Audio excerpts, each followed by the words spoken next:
New season, new numbers, new class. Welcome back to the Plays with Cars YouTube channel. My name is Michael. This is our B8 generation Audi S4, and this is the start of the 2023 racing season. I know it's April. Shh.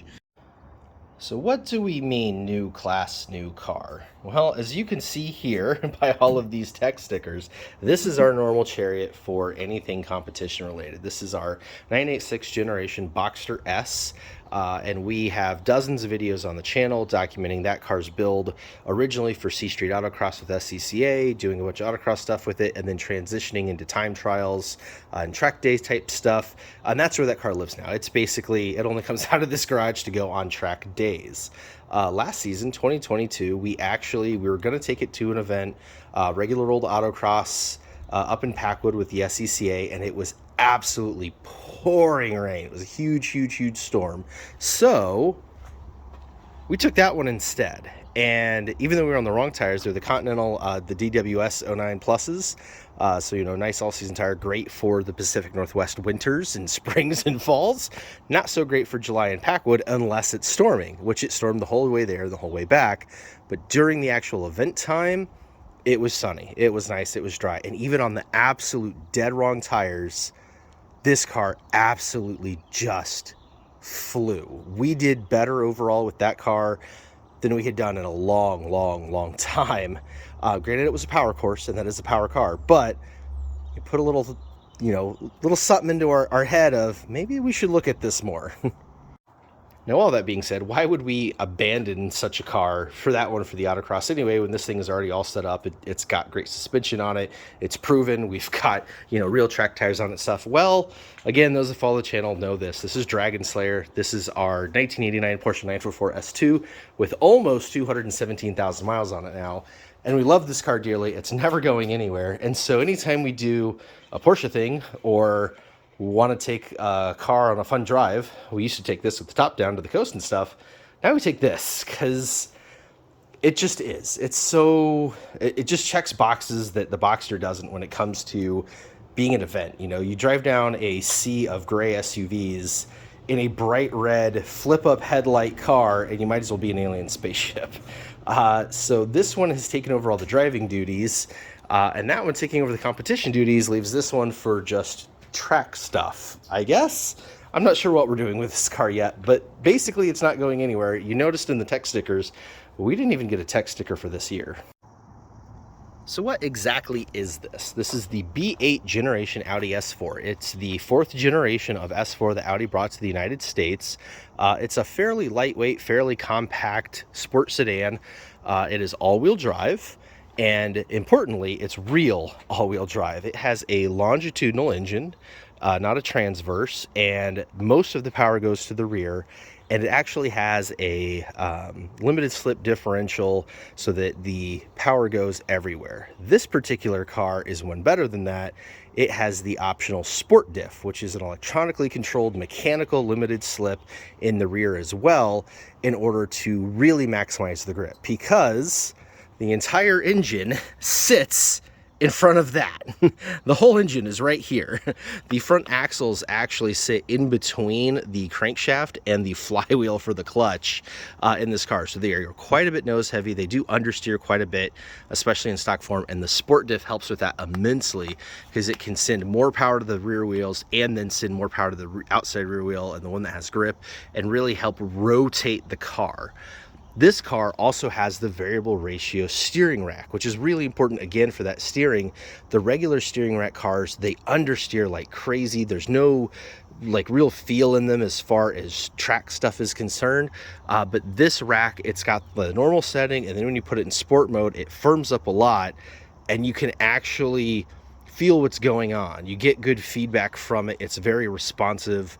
And so those two things combined make this particular S4 like the one to have. Obviously, I also said the words clutch. Most importantly of all, 3 pedals. That's right. This is a 6-speed manual car. This is the last manual transmission Audi S4 made. Was the B8 and B8.5 generations. You can't get any more manual Audis at all. but especially S cars, this was the last one. So that's why this car is kind of a forever car for us. Now, the other important bit to the S4 is the engine. Now, the first generation S4 here in the States, the B5, it had that 2.7 twin turbo, kind of a legendary engine used in lots of swaps. The next generation got the V8, and you know, that was the problematic one that had all the timing chain issues. And then you got this, and this is Audi's 3-liter V6 with a Roots supercharger on top. Yes, that is a blower. There's its snout. The blower actually sits underneath. The air comes out the middle here and goes through the intercooler bricks and then into the intake manifold. This engine was rated at 333 horsepower, which was total baloney. They use this motor in everything up to the Q7. They put it in all of their bigger cars. It comes in higher horsepower numbers, both here and abroad. And they are hilarious because you literally put a tune on it. You change nothing else, just a tune, and you get 100 extra horsepower. And that's not hyperbole. That's not joking. There's like 5 or 6 different companies: APR, 034, Integrated Engineering, Stasis. Like, you could just go buy a tune and 100 horsepower. Obviously, you can go more from there. You can get real cold air intake boxes, larger throttle bodies, smaller pulleys for the snout, bigger pulleys for the crank. You can put E85 on these. They have a kit to replace the flapper valves in the intake manifold and put port injection on them as well.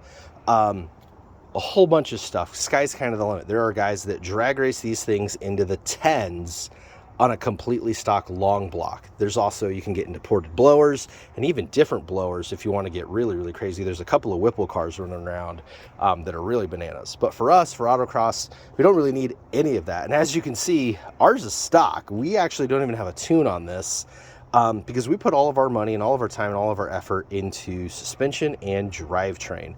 Also things that are going to make it last a little longer.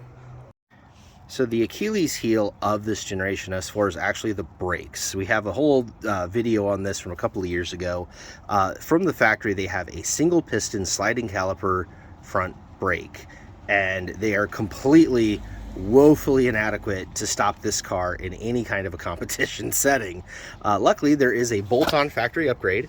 This is called the Macan caliper. It's the caliper used on both the Q5 Audi with, I believe with the 3.2 or something like that. Anyways, not the 4-banger one, or the Porsche Macan. And it literally bolts up to the spindle. It uses the same rotor. It uses the same pads. Well, I mean, different pads, but I mean, it uses like the same swept area pad, uses the same master cylinder, all that stuff. And so it is a literal bolt-on. It could not be any easier. And now you have a 4-piston fixed caliper, much lighter.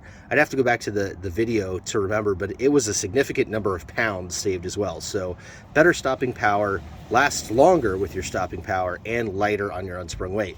We also went with different wheels, obviously. These are 19 by 9.5 rotary forged TSW Mechanicas. We have the Michelin Pilot Sport 4S's on here in 255, 35, 19. Not the ideal tire when it comes summertime, but perfect for these early spring events. It's actually supposed to be completely pouring down rain on Sunday for our first event in this, so these are going to be good to go for that. Now, everything else done to this car is all things you can't see. Inside the transmission, we have a South Bend Stage 3 Endurance clutch. We have a JXB short shift kit with plate shifter and arms. We've got their extended slave cylinder as well from JXB. We've got a ECS tuning transmission insert to stiffen that up, and other such stuff like that. I do have a few upgrades that haven't been put on the car yet. I do have the ECS tuning brake ducts, which we need to put on the front here, as well as some different pads than what are on here. I believe these are Stop Tech ceramics. They're okay. They're not a good track pad though for this particular car. We've got something else to try on here, so hopefully with any luck I can get all that done before the second event, because the second event is the track cross. So this is an event we've actually never done on the channel before. What it is an autocross on a road course. So they take a road course, and on the straightaways and stuff, they put traditional autocross elements in it, so slaloms and Chicago boxes and things like that, and then you run autocross style, right? You have a standing start, you're one car at a time, you're against the clock, but way higher speeds. Think third and fourth gear, bigger corners, involved in there. Just a really cool experience, and that's going to be at Oregon Raceway Park with Bridge City Autosports, one of our really awesome local clubs. So we're all signed up for that. We're going with neighbors Tej and Tanya, and we're going to have an absolute blast. But because the last seat time we got in this car was July of last year, we signed up for a local autocross this weekend, and that's going to be episode 2, which will be coming out next week. So other than just talking about the season and everything that's going on and making kind of a vlog style, what's the purpose of this video? Well, when you get a new car to go into a competition, even if it's one you've owned for a while, there's things you got to do. Obviously, you can see new numbers is one of the things we've done. These are magnetic numbers from autocrossdigits.com. They're not a sponsor. I paid full price for these.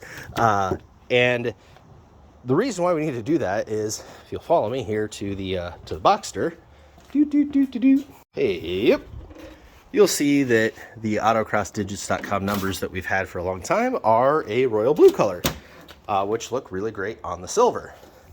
They do not, however,